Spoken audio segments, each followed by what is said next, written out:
7:17 en el territorio continental ecuatoriano, buscando la verdad y abogando por la unidad nacional en pro de la paz y la seguridad en el Ecuador. Queremos dar la bienvenida al doctor Roger Celi. Él es de la Fundación Ciudadanía y Desarrollo, que periódicamente nos ilustra con el monitoreo de las tareas legislativas en la Asamblea Nacional, al igual que hablaremos del monitoreo también en gobiernos autónomos descentralizados importantes, dado el tiempo y los recursos como son Guayaquil, Quito, Cuenca. Quisiera empezar con el tema del monitoreo a la Asamblea Nacional. Siendo una tarea política que, aunque implica la aprobación de leyes y la tarea de fiscalización, hemos escuchado al presidente de la Asamblea hoy, candidato a la presidencia de la República, Henry Kromhle, reivindicar casi en cada discurso el número de leyes que se ha aprobado. Gran cosa. Y la pregunta es, ¿leyes que han cambiado la situación de los ecuatorianos o leyes intrascendentes? Muy buen día. ¿Vale más la cantidad que la calidad? Muy buenos días, un saludo a quienes nos escuchan, muchas gracias por el espacio.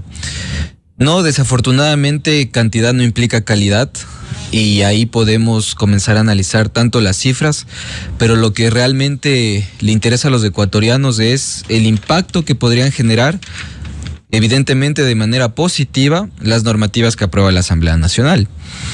Como usted bien decía, Miguel, el presidente de la Asamblea Nacional reivindica en su discurso que aprueba más de 20 leyes, más de 25 incluso, y eso es en términos cuantitativos positivos, porque en anteriores periodos legislativos desafortunadamente ese número no se llevaba a cabo. Incluso recordemos la desafortunada presidencia de Guadalupe Llori, en donde la agenda parlamentaria incluso estaba bloqueada. Es verdad, hay que reconocer, esta Asamblea Nacional dentro de los primeros meses logró destrabar el trabajo legislativo y por eso aprobó un gran número de leyes. Ahora, en términos cualitativos, y qué es lo que nos debería interesar como ecuatorianos, más aún en el marco de un proceso electoral en ciernes. En primer lugar, lo cualitativo. ¿Qué tan oportuno o qué tan oportunas son las normativas que se aprueban después de 3-4 años? El promedio de aprobación de leyes no solo en esta administración, sino en la institución parlamentaria es de 3 a 4 años, si contamos todas las leyes que se han aprobado en los últimos años. Incluso hay normativas que se presentan y que nunca llegan a ser concretadas ni tramitadas.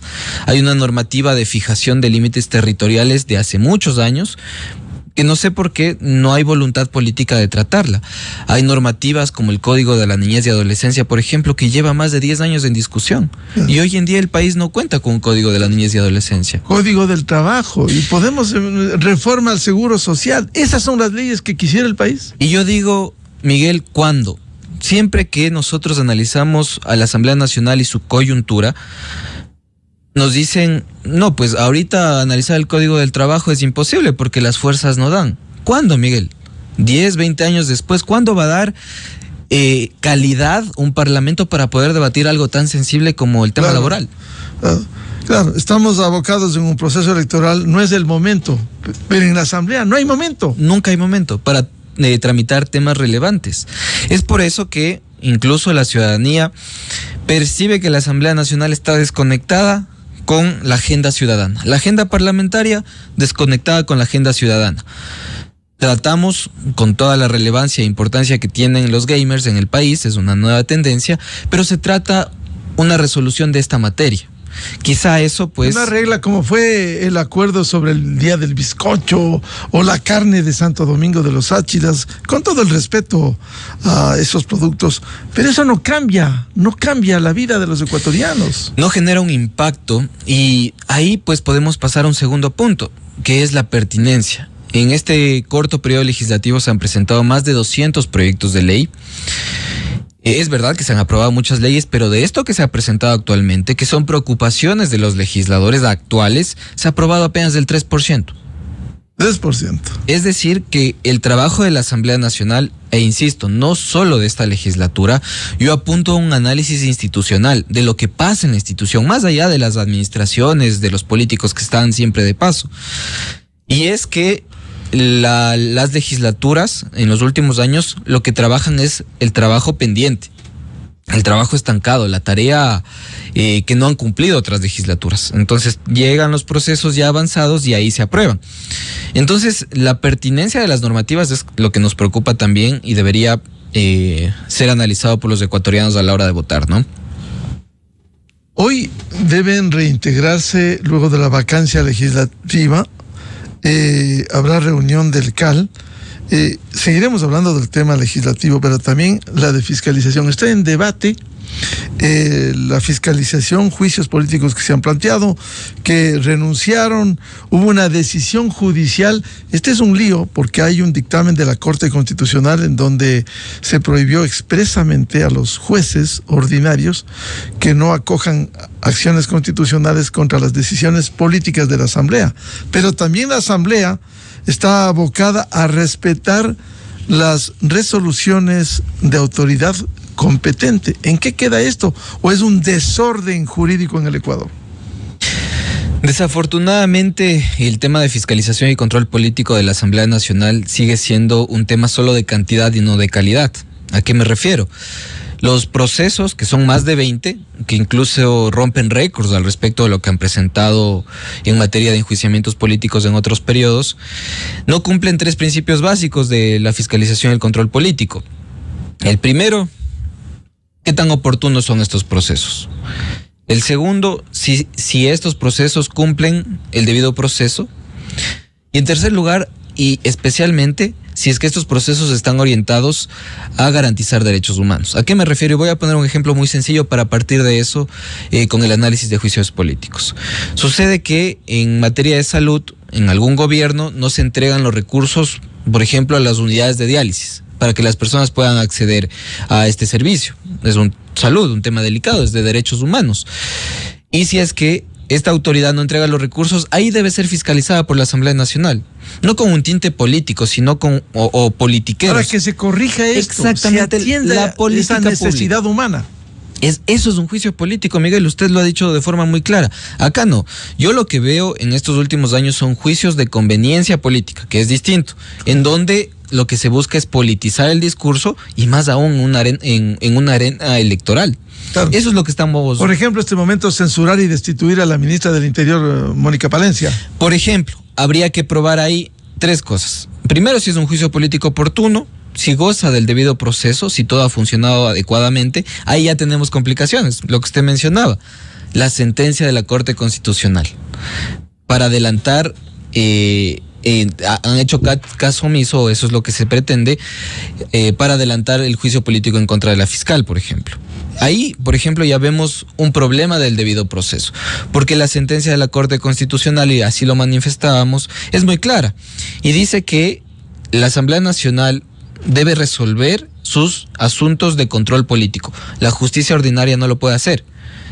Es una sentencia de mayor jerarquía que debe ser respetada, pero un juez ha desatendido y no ha observado esa sentencia y ha sentenciado para que ciertos juicios políticos se retomen. Eso es el cálculo político. Conveniencia política, evidentemente. Para introducir eso, ¿y por qué? En lugar del planteamiento que ha hecho la propia fiscal, que se proceda con su enjuiciamiento político en la Asamblea. Bueno, entendemos que hay una agenda que busca posicionar ciertas organizaciones políticas al respecto de la justicia ecuatoriana. Vemos que desafortunadamente de nuevo los procesos de enjuiciamiento político son utilizados, lo que decíamos, no para corregir política pública que se está implementando de forma inadecuada, sino para posicionar incluso candidatos o candidaturas u organizaciones políticas. Desafortunadamente vemos que para eso está funcionando el control político en la Asamblea Nacional actualmente, ¿no?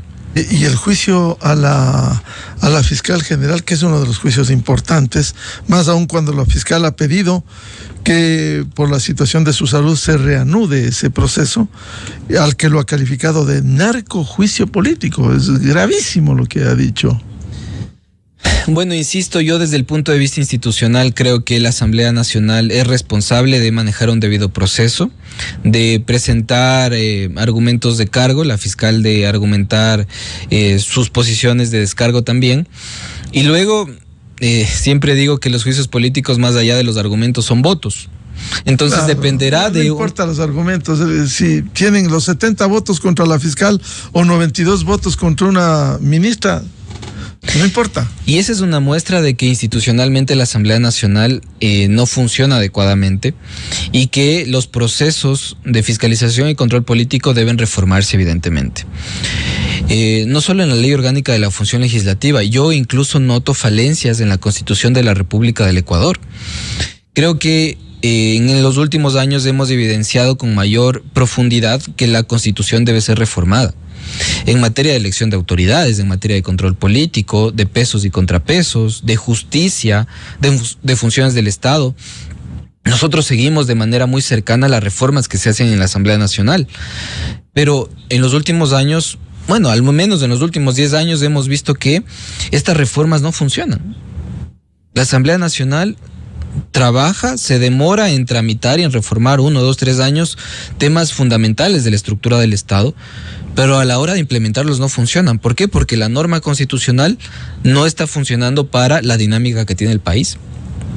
Doctor Celi, en el tema que usted se ha referido sobre el dictamen de este juez en contra de la sentencia de la Corte Constitucional y la respuesta que diera el secretario general de la Asamblea, Alejandro Muñoz, ¿es su papel ese? Porque hay una demanda penal que ha presentado la ministra del Interior, Mónica Palencia, y la defensa que también Henry Kronfle salió de su secretario. ¿Es papel del secretario hacer eso? Bueno, ahí me voy a remitir a la Ley Orgánica de la Función Legislativa. Esta ley establece de forma muy clara cuáles son las funciones de la Secretaría General de la Asamblea Nacional. Al menos yo no leo ni interpreto que la posibilidad de vocería de temas institucionales de la Asamblea Nacional recaiga sobre la Secretaría General. Para eso está el presidente de la Asamblea Nacional o los vicepresidentes. Hay un numeral de la Ley Orgánica que establece que el secretario puede ser delegado por el presidente, por el CAL y por el Pleno. Pero ojo, la normativa dice de forma muy clara, dentro del marco de sus funciones y atribuciones. Es decir, la actuación que tuvo el secretario en su momento creo que sí debería ser investigada y no sé no es su papel. No es su papel definitivamente.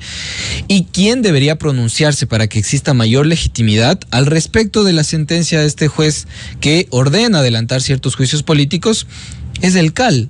El Consejo de Administración Legislativa. Para eso existe este órgano, que a través de votación puede posicionar o decidir acatar o no acatar esta orden. Y eso pues ya es otro tema de discusión, pero en el ámbito de la actuación en esta vacancia legislativa de la Asamblea Nacional creo que sí es desafortunada la actuación y de alguna manera merma la institucionalidad de la legislatura, ¿no?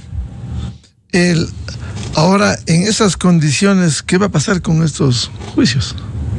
Va a ser un asunto político. Evidentemente, el Consejo de Administración Legislativa deberá reunirse, analizar la situación y tomar una resolución. Sería más legítimo, pero tal vez caeríamos más en la arena netamente política, eminentemente política, que el Pleno decida cuál va a ser la posición institucional. Desafortunadamente, no creemos que eso vaya a pasar, sino que el CAL resuelva. Los procesos de enjuiciamiento político actualmente en la legislatura ecuatoriana han sido bastante desordenados, por decirlo menos. No hemos visto en anteriores periodos legislativos que se hayan utilizado tal vez de manera antojadiza criterios legales. Se ha interpretado extensivamente la Ley Orgánica de la Función Legislativa a la hora de tramitar juicios políticos, lo que ha permitido que unos se archiven, que otros se desestimen, que otros se pongan en pausa. E insisto, Miguel, más allá de los actores políticos, y ese es el mensaje que nosotros damos, debemos cuidar y mejorar la institución parlamentaria, porque luego pueden venir otras tendencias, no sabemos. Pero si hay una institución parlamentaria fuerte, se va a garantizar el debido proceso. ¿Qué debiera pasar en el CAL entonces? El CAL debería decidir conforme a la ley. En este caso, si es que existe una sentencia de mayor jerarquía, en este caso de la Corte Constitucional, entendería que el CAL debería atender esa sentencia y utilizar mecanismos de derecho para la resolución del juez. Debería acatar la resolución del juez, pero apelarla. Tal vez pedir una audiencia para que se reconsidere esta resolución y esperar un poco de tiempo hasta que la justicia aclare cuál es este conflicto de orden jurisdiccional. Quizá el mejor camino para este tema es que haya un dirimente, es decir, que la Corte Constitucional se pronuncie sobre este tema específico y que también, por ejemplo, se actúe desde el Consejo de la Judicatura frente a una clara inobservancia de una sentencia de orden constitucional por parte de este juez. Podría caer quizás en la figura del error inexcusable este juez. Podría caer en el Consejo de la Judicatura. Ahora, lo que usted dice, doctor Celi, va a tomar tiempo. Sabemos la dinámica de la Corte Constitucional.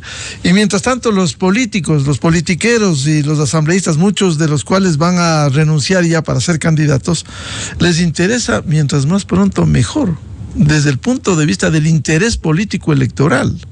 Entonces, los tiempos juegan. Los tiempos políticos incluso suelen ser más importantes que la propia normativa. Y se lee así la ley, desafortunadamente, en este país. Depende de la conveniencia en materia temporal, ¿no? ¿Qué tan beneficioso para la Asamblea Nacional y para una organización política es que se enjuicie a la Fiscal General del Estado? Considerando además que ya está de salida, que ya hay un proceso también complejo en marcha para elegir nueva fiscal. ¿Qué tan beneficioso es para el oficialismo tal vez ahora defender la posición de la fiscal y el trabajo que ha venido realizando? Eso ya cae en el ámbito de las percepciones. La ciudadanía, ¿qué apoya más? ¿Apoya más el trabajo de la fiscal o apoya más los argumentos que ha esgrimido, en este caso la Revolución Ciudadana, en contra del trabajo de la fiscal?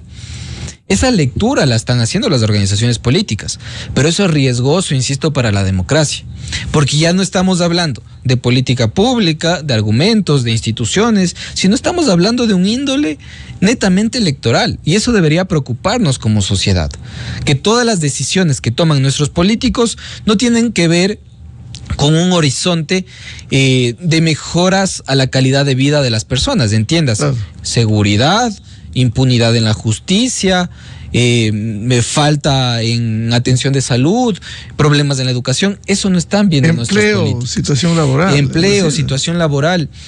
Yo, y esto pues me ha permitido mucho, digamos, analizar con otras personas sobre lo que está pasando en el país, y es que no necesitamos quizá más elecciones. Hemos tenido un sinnúmero de elecciones en los últimos años y esto no ha mejorado las cosas, sino mejores políticos, mejores candidatos, mejores planes de trabajo, mejores organizaciones políticas. Eso no tenemos en el país. Mañana se elige un nuevo presidente, se elige una nueva legislatura, no funcionan las cosas, porque eso también es preocupante. El método de asignación de escaños y el sistema electoral dan para que no exista gobernabilidad en la próxima Asamblea Nacional. No va a haber mayoría, va a haber minorías, de nuevo. Es un modelo perverso el que se hizo con la Constitución, el Código Orgánico, el Código de la Democracia, Ley Electoral, que tiene atrapado al país. Es decir, las mayores minorías dominan, por ejemplo, el ámbito político en la Asamblea Nacional. Y no solo eso, hay minorías fuertes, digamos, en este caso de Revolución Ciudadana, ADN se está convirtiendo en una minoría fuerte, el propio Partido Social Cristiano, pero adicionalmente el sistema ha generado dispersión dentro de la propia legislatura y hay un sinnúmero de organizaciones políticas locales que logran hacer incluso bloques un poco más grandes, pero que no responden a nada. Estructuralmente y programáticamente. Pero tienen fuerza para negociar y para generar mayorías móviles. Entonces, cuando tú ves la legislatura, a veces no entiendes cómo la derecha se pasó a la izquierda en el ámbito de una decisión legal. Es impresionante. Y ahí, cuando el volante del país se mueve para todos los lados, no vamos para ningún lado, ¿no? Claro. Ahora, estamos llegando a una definición de la elección de primer y segundo vicepresidente de la Asamblea. ¿En qué condiciones llegamos cuando va a haber renuncias, por lo que han anunciado públicamente el caso de Henry Kronfle? Y también las preocupaciones políticas, si es que queda en manos del correísmo. Nos imaginamos un juicio político a la fiscal general dirigiendo la Revolución Ciudadana desde la presidencia de la Asamblea ya hicieron el ridículo en la Comisión de Fiscalización. Y uno puede imaginarse lo que pudiera hacer actuando contra quien con valentía está combatiendo a la delincuencia. Yo he invitado públicamente a quienes van a ejercer las nuevas autoridades en la Asamblea Nacional, porque va a haber la sucesión, posiblemente, en este caso de Viviana Veloz a la presidencia de la Asamblea Nacional, si renuncia el señor Henry Kronfle. ¿Por qué si renuncia? Él dice que va a ser candidato, no está inscrito todavía, no está abierto el periodo, pero si él es candidato, ¿tiene que renunciar? Él, antes de inscribir su candidatura, debe renunciar. Es distinto a otros candidatos que se lanzan al mismo cargo, que deben pedir nada más licencia. Eso ocurrirá en enero. Él debe renunciar hasta el 2 de octubre en el caso de que vaya a inscribir su candidatura. Eso es un hecho. Claro, si es que inscribe la candidatura finalmente. Y se deberá elegir, en el caso de que eso suceda, una primera vicepresidencia en la Asamblea Nacional, que en este caso reemplazará a Viviana Veloz durante enero, porque ella deberá pedir licencia porque va a la reelección. Entonces es súper importante lo que va a pasar en este tiempo, porque posiblemente el CAL, incluso si es que esto no ocurre de manera adecuada, y ahí se necesita un consenso político, una nueva mayoría en la Asamblea Nacional, porque las cosas van a cambiar después del receso, para que el CAL no quede en acefalía en enero, con lo peligroso que es que el Consejo de Administración Legislativa no funcione. En este caso dependerá de la presidencia de la Asamblea Nacional, de lograr articular gobernabilidad al interno de la Asamblea y generar una mayoría para elegir una primera vicepresidencia. El Pleno tiene que elegir al nuevo o nueva vicepresidenta. Primera vicepresidenta. Efectivamente. ¿Y el segundo, el que está? Egner Recalde, pero él también va a la reelección. Pero entonces, en enero. En enero, efectivamente. Entonces, en estos meses estaríamos seguramente con Viviana Veloz de la Revolución Ciudadana como presidenta y con Egner Recalde como segundo vicepresidente, y quedaría vacante la primera vicepresidencia. Ya, pero el Pleno deberá pronunciarse. Deberá decidir con 70 votos. ¿Y cómo están los votos en el CAL? Porque eso también juega. Eso también juega. El Consejo de Administración Legislativa no ha tenido una posición marcada al respecto de si es afín al oficialismo o a la oposición. En ciertos momentos se ve incluso que actores políticos contrarios se unen a la hora de decidir. Depende del tema, quiero decir, Miguel. Insisto, la Asamblea Nacional no ha destacado por tener rigurosidad ideológica y por tener una tendencia marcada al respecto de sus ideas. Lo que ha existido es mayoría móvil en el Pleno de la Asamblea Nacional e incluso en el Consejo de Administración Legislativa. ¿Qué podría pasar? Yo diría que no sabemos, va a ser distinto a lo que hemos vivido, porque la presidencia de la Asamblea Nacional juega un papel muy importante a la hora de generar mayorías. No sé si esta suerte no es una alianza declarada, ni tampoco algo que ha sido expresado de manera frontal, pero en muchas de las decisiones ha coincidido la Revolución Ciudadana con el Partido Social Cristiano. En este caso, tal vez el Consejo de Administración Legislativa se oriente a eso y dejen por fuera a organizaciones políticas como ADN, ¿no? Pero claro, al Partido Social Cristiano le va a interesar, si deja la presidencia, por lo menos contar con la primera vicepresidencia. No es un requisito obligatorio el que se le dé. Cuestión de votos también. Es una cuestión de votos.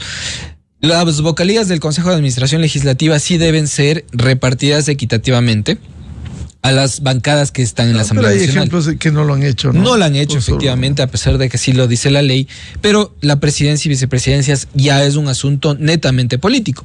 Yo digo, Miguel, ¿qué le beneficia al país finalmente? Que haya gobernabilidad en estos meses que le quedan a la Asamblea Nacional. Es decir, que la presidencia de la Asamblea Nacional, sea Henry Kronfle o Viviana Veloz, logren generar gobernabilidad al interno. Y yo ahí pongo un reto adicional, que comiencen a debatir los temas relevantes, los temas que pueden ser controversiales, incluso que les pueden restar votos. Mi pregunta siempre va a ser, ¿cuándo van a debatir los temas incómodos en la Asamblea Nacional? ¿Cuáles, por ejemplo? Lo que usted ha mencionado, materia laboral, no. El IES, por ejemplo, minería, Miguel, el informe para segundo debate de la ley de minería, considerando todos los problemas que vivimos actualmente, va 3 o 4 años en el cajón de la presidencia de la Asamblea Nacional y no se atreven a ponerlo en el Pleno. Código de la niñez, Código de la salud, que fue vetado totalmente por el presidente Moreno y que ahora puede ser retomado y enviado al registro oficial. Hay un sinnúmero de temas muy delicados en la reforma político-electoral que no tienen voluntad para cambiar este esquema. Transfugismo político, reforma política electoral.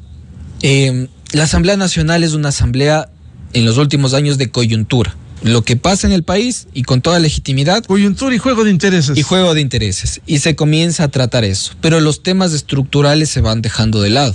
Y pasan los años y seguimos teniendo los mismos problemas. Muy difícil los acuerdos cuando estamos inmersos en un proceso electoral. Muy complejos y yo creo que no en beneficio del país. Pero insisto, es el reto, porque después de la inscripción de candidaturas, pienso yo que la Asamblea Nacional tiene la oportunidad o bien de terminar, de estancar al país o de generar mayor gobernabilidad y una mejor institución parlamentaria. Y con esta asamblea de 137 legisladores no se ha podido. ¿Qué decir con el incremento de asambleístas? ¿Cantidad? ¿Cuántos vamos a contar? Es lo que decíamos, cantidad no implica calidad. Ni siquiera no es más de lo mismo, más de lo peor. Desafortunadamente el incremento de números de legisladores no es una decisión legal popular entre los ecuatorianos, porque sabemos que más no implican mejorías para la calidad de vida de la gente. Sin embargo, en términos legales hay que cumplirlo. Aumentamos a 151, es decir, 14 legisladores adicionales. Las provincias que más incrementan el número de legisladores son Pichincha y Guayas. Y otras provincias aumentan un legislador, algunas de ellas. Y en ese sentido, lo que nosotros desafortunadamente vemos es que a pesar de que existan más legisladores, quizá el trabajo legislativo siga siendo dejado de lado en términos relevantes. Nosotros siempre construimos un indicador que es el de ocupación de la curul.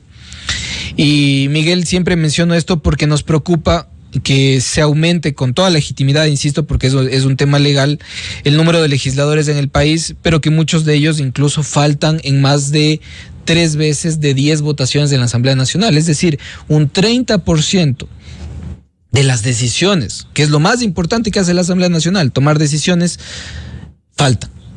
No van a votar y tampoco envían a su suplente. ¿Y no hay poder humano para sancionarles legalmente? Ojo que la ley orgánica de la función legislativa la tramitan los propios legisladores y no pasa por el presidente de la República. Es la única normativa que no tiene que pasar por el presidente. Entonces, esto nos quiere decir que la Asamblea Nacional hace sus propias reglas del juego. Y yo difícilmente veo voluntad política, y lo hemos insistido nosotros durante muchos años, de que se reforme la ley para que sean sancionados aquellos legisladores que no votan. Porque es como que a esta prestigiosa radio pues no vengan 3 o 4 personas y el trabajo aquí comience a ser disfuncional. Eso pasa en la Asamblea Nacional. A veces hay ocasiones en la que el quórum de la Asamblea Nacional, y en la mayoría de los casos, no supera los 100 legisladores. ¿Qué pasa con los otros 37? Yo entiendo que tienen agenda de medios, visitas a territorios, pero también está el legislador suplente. Los ecuatorianos eligieron para que vayan a legislar y fiscalizar, no solo para que busquen protagonismo en los medios. Efectivamente, y ahí, insisto, de fondo, institucionalmente, el Parlamento no funciona adecuadamente. 2 cosas importantes de fondo. Tenemos legisladores que solo pueden estar en la Asamblea Nacional por 2 periodos, cuando en otros países hay carrera parlamentaria. Es decir, hay legisladores que están durante varios periodos tratando de cambiar estructuralmente el funcionamiento del país. Mejor la democracia. Efectivamente. Estados Unidos. En democracias senadores más maduras. 30 años, 25 años. Pero no nos vayamos tan lejos, Miguel. Digamos que eso no es posible actualmente en nuestra democracia. Al menos los funcionarios deberían durar más años, funcionarios de carrera. Sucede que más del 90% de los funcionarios que trabajan en la Asamblea Nacional, que son más de 1000, no son funcionarios de carrera, sino que son funcionarios que van y vienen conforme la administración de la Asamblea Nacional. Claro. Como cuando en otros países... Gran parte cuenta con sus asesores. Exactamente. Que se van con el legislador. Y se van y salen y todo comienza de nuevo a reinventarse y a cambiar, incluso a inventar el agua tibia en materia de procedimiento parlamentario. Eso le está haciendo mal a la Asamblea Nacional, y ahí es importante que quien asuma la cabeza de la Asamblea Nacional trate de cambiar esto y genere mayor institucionalidad en la legislatura. Consecuentemente, el panorama no es nada alentador en esta Asamblea, con los 151 asambleístas el próximo año. No, desafortunadamente no, y es importante señalar por qué. Pensaríamos que va a ser una Asamblea Nacional distinta, siempre y cuando las organizaciones políticas se hayan transformado. Eso no ha ocurrido, Miguel. No. Por tanto, la lógica nos dice que será una Asamblea Nacional similar o incluso, no voy a decir peor, pero porque hay que ser optimistas también a veces, pero que no goce de la calidad que actualmente necesita esta coyuntura país. Claro, hay que juzgar por los resultados, y no solo, volvemos a lo que usted decía, no solo a la cantidad de leyes aprobadas, sino calidad. ¿Qué tipo de leyes aprobadas? Efectivamente, nosotros siempre decimos igual, porque es algo que desafortunadamente siempre se toma en cuenta, aquellos legisladores que presentan más proyectos de ley, 15, 20, 30, 40, y decimos, mejor legislador no es aquel que presenta más proyectos de ley.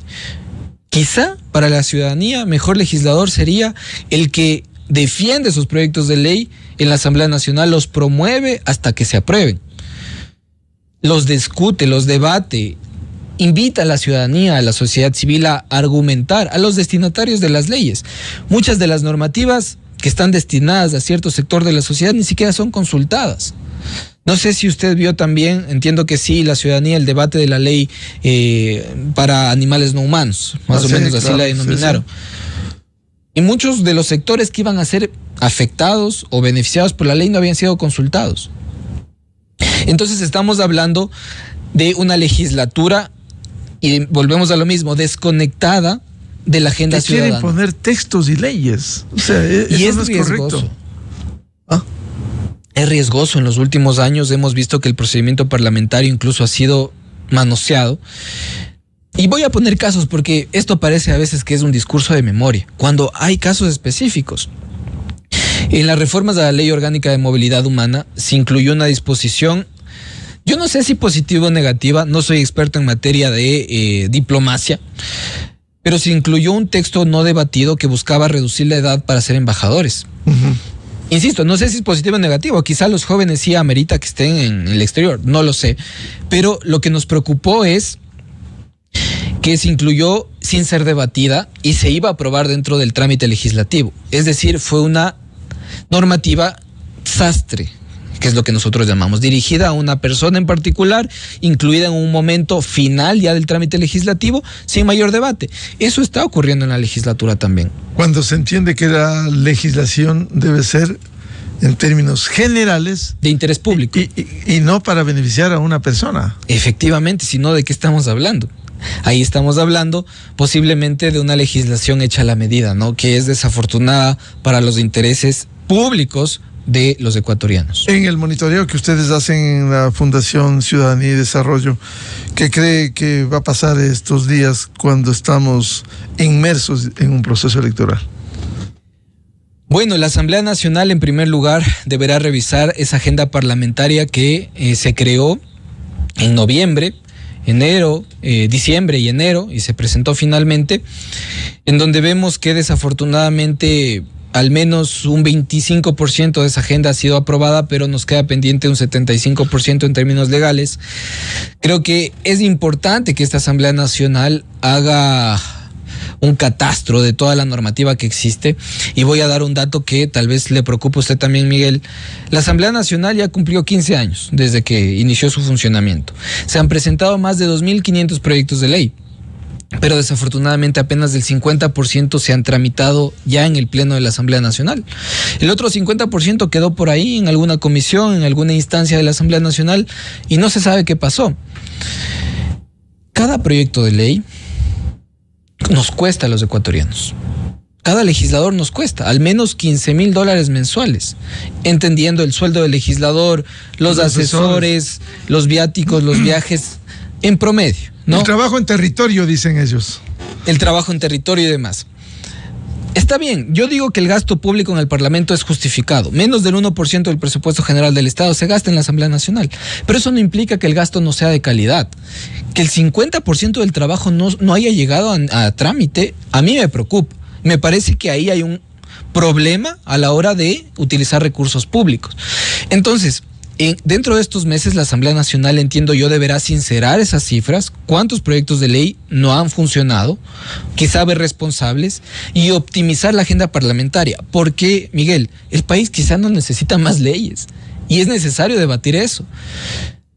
Existe tal vez en el país una hiperinflación legal que incluso sobreregula ciertas actividades comerciales, ciertas actividades sociales, incluso políticas y de derechos.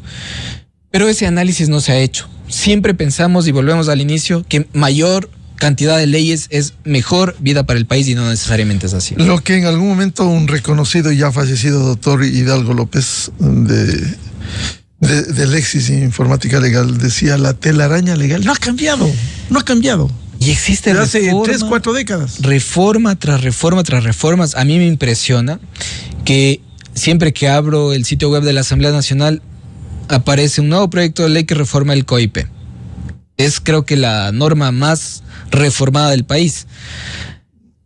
Proyectos de ley que buscan cambiar lo que ya fue cambiado. Ni siquiera... Que es una demostración de lo mal que hicieron al cambiar. Ni siquiera surte efecto la reforma legal que se ha hecho y ya se intenta cambiar de nuevo. Eso genera inseguridad jurídica, Miguel. Eso genera que el país no funcione adecuadamente.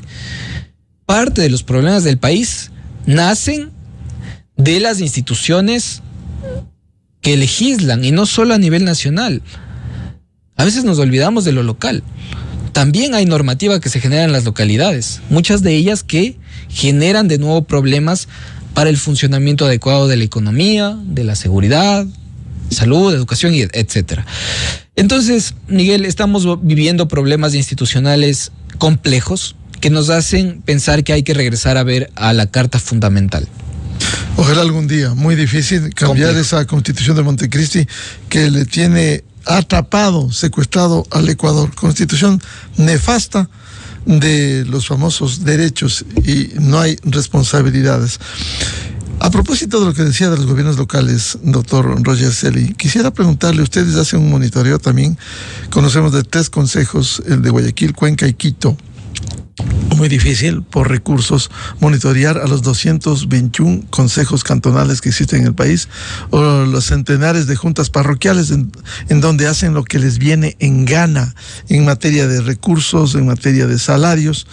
Pero en los 3 consejos que ustedes monitorean, ¿qué hay? ¿Hay transparencia? Quito, desde el 2017, ha trabajado el modelo de parlamento abierto. Afortunadamente, esto ha permitido que institucionalmente la transparencia del Consejo Municipal mejore. Hay más transparencia institucional en la gestión del Consejo de Quito. Aún hay algunas cosas por trabajar. Por ejemplo, no podemos conocer de manera completa la agenda de reuniones de todos los concejales. Y a veces esto suena pues lejano al interés de la ciudadanía. Yo debo decir que no. Conocer con quién se reúnen nuestros concejales es muy importante para la democracia, porque ahí podemos ver intereses privados que podrían interferir en las decisiones públicas. Eso está normado actualmente en la LOTAIP, en la Ley de Transparencia y Acceso a la Información Pública. Pero al menos en Quito, dentro de los últimos monitoreos, no podemos conocer integralmente la agenda de los concejales. Podemos conocer de la gestión del Consejo de Quito. Ha sido evidente que hay problemas a la hora de generar mayorías e incluso quórum en el seno del Consejo Municipal, y es algo que hay que analizar como ecuatorianos. ¿Qué tan pertinente incluso son los temas que se tratan en el seno de este Consejo, y si están aportando o no a los problemas que vive actualmente Quito? Guayaquil, cero transparencia en materia de Consejo Municipal. Desafortunadamente, incluso nosotros hemos tratado de insistir en que se mejoren los estándares de transparencia en el Consejo de Guayaquil, pero desafortunadamente es un consejo bastante cerrado. ¿Y de quién depende esto? Del alcalde, por supuesto. Cero transparencia. En el Consejo Municipal no hay mayor transparencia. Y voy a poner ejemplos. Y a veces, pues, el Consejo de Guayaquil dice: sí, somos transparentes. Yo hago la pregunta, incluso a los concejales y al alcalde: ¿cuáles son los proyectos de ordenanza que han presentado? ¿Están públicos en la web? No, algo tan simple como saber cuáles son las intenciones normativas de los señores concejales y el alcalde debería ser público, los proyectos de ordenanza. Eso no se sabe. ¿Cómo la ciudadanía puede enterarse o tratar de hacer uso de los mecanismos de participación si no sabe ni siquiera cuáles son los proyectos de ordenanza que se han presentado? Y Cuenca, por su parte, está tratando de mejorar, ha creado ya un plan de acción para mejorar los niveles de transparencia de la gestión municipal y del consejo. En ese sentido, esperamos que Pero es una intención todavía del alcalde. Ya se está trabajando en Cuenca para mejorar los indicadores de gestión del consejo municipal. Pero recién ha empezado esto. Sí, desafortunadamente creo que en los 2 últimos años ha empezado la voluntad política para generar estas acciones y ahora ya se están implementando. Pero es un camino un poco largo de recorrer porque es un trabajo también arduo que deben que trastoca un poco la lógica de los funcionarios públicos, un poco la lógica incluso de los políticos de no publicar con máxima transparencia el trabajo que hacen. ¿No es obligación la transparencia? Es la ley. Miguel, y es increíble que nosotros y otras organizaciones estén insistiendo en lo mismo cuando la ley debería ser atendida de manera integral. Y si la ley dice se transparenta, se transparenta. Pero no, eso no ha ocurrido. Y no quisiera hablar de los otros consejos municipales de todo el país que, desafortunadamente debe estar más compleja la situación. Debe ser peor. Uno ve los resultados en otros consejos. Pero siendo una obligación, no solo lo que usted decía, ordenanzas, los proyectos, incluso presupuestos. El presupuesto es un tema muy sensible en las localidades y voy a poner ejemplos de nuevo. Nosotros hicimos un informe sobre las cédulas presupuestarias de distintos cantones, incluidos Tulcán, Ibarra, por ejemplo. Cédulas presupuestarias, en breves términos, es cuánto ingresó de dinero a las arcas municipales, cuánto se gastó, cuánto está pendiente, básicamente. Muchas de las cédulas presupuestarias no incluían ni siquiera cuántos ingresos se recibió. ¿Cómo uno puede hacer control social o cómo las autoridades mismas pueden hacer control social si los municipios ni siquiera publican de manera adecuada cuánto dinero les ingresó a las arcas del Estado? Es un tema básico de transparencia que hace falta trabajar en el país, y ahí el llamado a la acción a la Defensoría del Pueblo, que es el órgano garante de acceso a la información pública, para que comience a exigir en mayor medida que los municipios sean más transparentes. Se preocupa de otros temas, de los derechos humanos, de cosas que debiera interesar, en el fondo, como usted dice, cómo está ingresando, cómo se está gastando. ¿Cómo se están gastando los recursos de los ecuatorianos en las localidades? Quito creo que es de la excepción. En Quito se sabe, se comienza a conocer en qué se gastan y hay denuncias y se pone en evidencia en la opinión pública cómo está gastando el dinero el Consejo de Quito. Y eso genera una percepción a la ciudadanía. Claro, para decir está bien o está mal. Exacto, pero si no conocemos... que créame, Miguel, es bien complejo saber qué tal están funcionando nuestras autoridades. Claro, pero preocupa este principio, como usted decía, el caso de Guayaquil, que ni siquiera se preocupen de difundir lo que están proponiendo. Exactamente, y es, yo creo que un asunto incluso de que complica que se genere mejor política pública en Guayaquil. Si es que no se conoce de manera adecuada qué es lo que están proponiendo los concejales o el alcalde, difícilmente un ciudadano va a poder aportar, que ese es el principio más básico de la democracia, el ciudadano participando, involucrándose en las decisiones de las autoridades, haciendo uso de la silla vacía, por ejemplo. Ese mecanismo, y de nuevo volvemos a ver a la Constitución. Claro, pusieron en la Constitución, ¿de qué sirve si no se aplica? Yo no sé si ya organismos como el Consejo de Participación Ciudadana y Control Social u otros organismos de participación ciudadana ya analizaron si es que este mecanismo se está usando o no.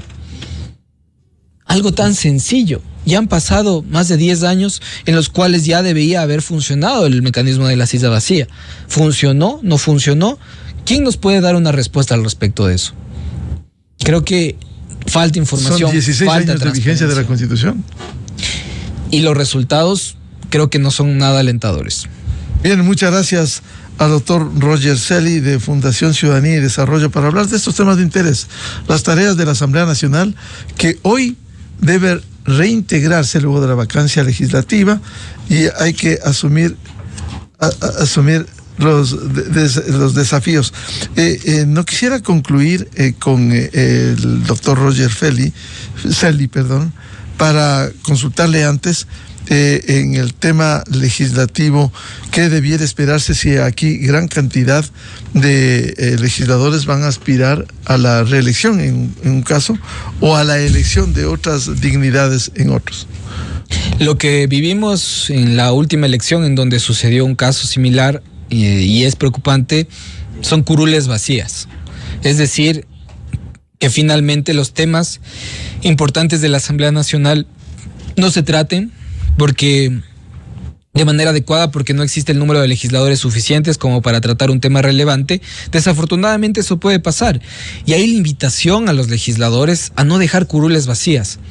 Tratar de, en estos meses que queda, de generar planes programáticos para que los suplentes puedan llevar a cabo discusiones de calidad, de altura, para que el Pleno de la Asamblea Nacional sí discuta, no se paralice. Vamos a ver muchos nuevos rostros, muchas nuevas caras. Y ahí hay que tener cuidado también con aquellos proyectos de ley que puedan salir de la chistera de ciertos legisladores suplentes y puedan, digamos, generar mayor controversia en la Asamblea Nacional. Lo que como ecuatorianos buscamos es que las curules siempre estén ocupadas, que haya debate, sobre todo de calidad. Y con esto termino, Miguel. Y no que hagan bulto, sino que aporten al país. Efectivamente. Y de nuevo voy a poner un indicador y un dato porque es importante. Nosotros hicimos un ejercicio de fact-checking del discurso público parlamentario. Es decir, nos pusimos a ver las sesiones del Pleno y ver si los legisladores dicen la verdad o nos están mintiendo. Y descubrimos que más del 50% de los discursos que se hacen en la Asamblea Nacional, ojo, más del 50% de los discursos que se hacen en la Asamblea Nacional no están basados en datos reales, sino que están basados en subjetividades, en datos que ni siquiera pueden ser contrastados porque no se conoce de dónde sacaron los datos, pero nos dice mucho sobre la calidad del discurso público de la Asamblea Nacional ya en debate. El llamado de atención es a mejorar ese discurso, a basarse en datos, a proponer política pública, a proponer normativa y sobre todo, insisto, tratar de sincerar las cifras de cuántas leyes tiene el país. Quisiéramos saber cuántas leyes tiene el país, cuáles se usan, cuáles no se usan, cuáles ya están obsoletas, cuál va a ser la priorización de las nuevas normativas en el país. Esas son dudas que aún no nos responden nuestros políticos. Claro, quizás lo que se suele decir, difícil pedir peras al olmo, cuando no tienen ninguna formación, ningún know-how, ningún conocimiento para asumir una tarea legislativa. ¿Qué se puede pedir a esos asambleístas que llegan de manera improvisada? Bueno, yo pienso que hay una reforma muy sencilla, Miguel, y esto es anecdótico, desafortunadamente. Cuando iba cerrándose el ciclo legislativo en el cual Virgilio Saquicela era presidente de la Asamblea Nacional, el CAL se reunió y reformó el reglamento para contratar el personal parlamentario. Antes se exigía título universitario y experiencia, ojo, y experiencia, las dos cosas, para ejercer la función de asesoría en la Asamblea Nacional. Eso fue reformado ya en los últimos días y se cambió por algo facultativo, es decir, ahora, si no tienes título y puedes demostrar experiencia, puedes ser asesor parlamentario. A mí me parece peligroso que quien propone las normativas de manera técnica no tenga título universitario y solo acredite experiencia. Y ojo lo que dice más experiencia abajo. De las mañas. Y ojo lo que dice no más abajo. del conocimiento. Más abajo dice Miguel, y a mí me preocupa mucho, que la experiencia puede ser acreditada de una forma muy abierta, es decir, incluso dice si tienes experiencias en organizaciones de la sociedad civil, gremios, ya puedes ser asesor parlamentario, te pueden contratar legalmente. Para mí la reforma más puntual que puede hacer la próxima legislatura es fortalecer ese reglamento y exigir mayores requisitos para las asesorías parlamentarias, que los mejores profesionales del país estén trabajando en los despachos de los legisladores, haciendo leyes objetivas, basadas en datos, basadas en política pública, que mejoren de alguna manera el marco normativo del país. Ese sería el ideal. Con eso. Para concluir, quisiera que, para el que lo comente, un video que vamos a pasar sobre un tema vinculado con los municipios. Era implementar estándares de transparencia parlamentaria en el Consejo Municipal. ¿Qué fue lo que llamó la atención? Quito logró pasar del 14% de transparencia, de implementación de estándares de transparencia, a un 80%. Tenemos en Quito al Consejo Municipal más transparente del país. Es el más transparente, evidentemente. Lo comentaba. ¿Esto empezó cuándo? 2017 aproximadamente. O sea, y ya muchos años. Es política institucional, Miguel. ¿Vemos la diferencia? No es voluntad política de una persona nada más. Claro, se va construyendo. No es que llegó hoy y ahora ya es un proceso. Por supuesto, es un proceso. Pero falta. Yo siempre voy a exigir más transparencia. No podemos conocer la agenda de reuniones de todos los concejales del Consejo de Quito. Y eso es un reto que tiene el alcalde, los concejales y los funcionarios administrativos del Consejo de Quito. Esto fue en la administración, el anuncio de la evaluación del doctor Guarderas. Sí, se fue construyendo. Insisto, no son los políticos. Va construyéndose durante el tiempo y se concretó evidentemente con un plan de acción en la administración de Guarderas. Bien, muchas gracias. Muy amable al doctor Roger Celi de Fundación Ciudadanía y Desarrollo. Este balance de lo que sucede en la Asamblea Nacional y también al menos en 3 consejos municipales del Ecuador, los más importantes, Guayaquil, Quito y Cuenca. Muy amable, Roger. Gracias, Miguel, siempre a las órdenes, un placer. 8-7 minutos en el territorio continental ecuatoriano. Vamos a una pausa y ya volvemos. Tenemos previsto un diálogo con el concejal Michael Aulestia a propósito del planteamiento de la intervención en el centro comercial Montúfar, que el planteamiento es: debe ser intervenido. Desde 1984 con Gonzalo Rosero, la revista de opinión Democracia. Siempre líderes, siempre confiables. Enseguida regresa Miguel Rivadeneira a la búsqueda de la verdad.